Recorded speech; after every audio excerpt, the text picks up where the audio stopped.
Hi, this is Lee Benz, the Homescholar, and I wanted to talk to you a little bit about letters of recommendation. Letters of recommendation are needed by colleges or employers when they want to give your child either a job or college admission.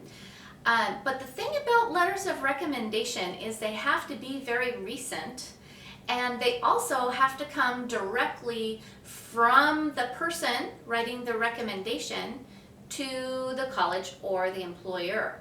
So let's think about that for a moment. It's really not going to help you a great deal to ask for letters of recommendation throughout elementary school, middle school, or high school.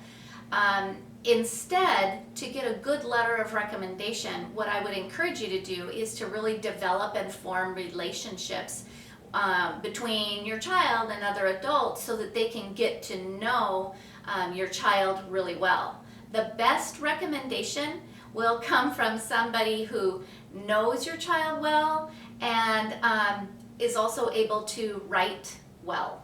So you're kind of looking for an adult that has some sort of a writing background of some sort. You know, they work in an office or something like that. So when you're looking for a letter of recommendation, it's good. Some colleges will want to see a letter of recommendation from the teacher or the principal, which would be you, and that's fine. When that happens, though, they will usually specify that if the parent is the high school guidance counselor writing the recommendation, they will also want to see a letter of recommendation from somebody outside the family. Now you can certainly just look at your church, you can look at your friends. It doesn't have to be like in a professional setting at all.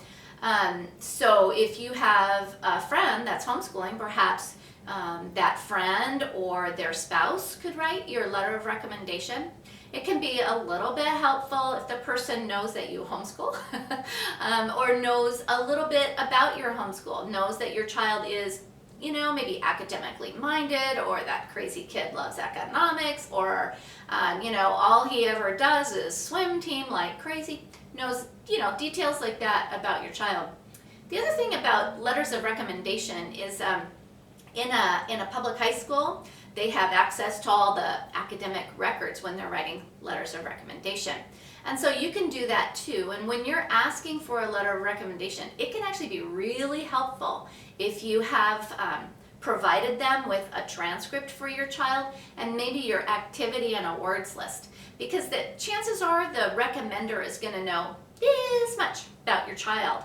And if you can show them that whole paper record, they can say, wow, or maybe they'll even say, oh, I remember having a conversation about economics, so maybe that's something that I'll mention in my letter of recommendation. So when you hear about letters of recommendation, I don't want you to be panicking early and think you have to be accruing stacks and stacks of them throughout high school. Not true. Best thing that you can do is to encourage relationships with other adults who might be able to write the letters of recommendation. And also not to panic thinking that you can't write one by yourself, or that it has to be from some high-powered official somewhere. It can be a friend who knows your child well and writes well. I hope that helps.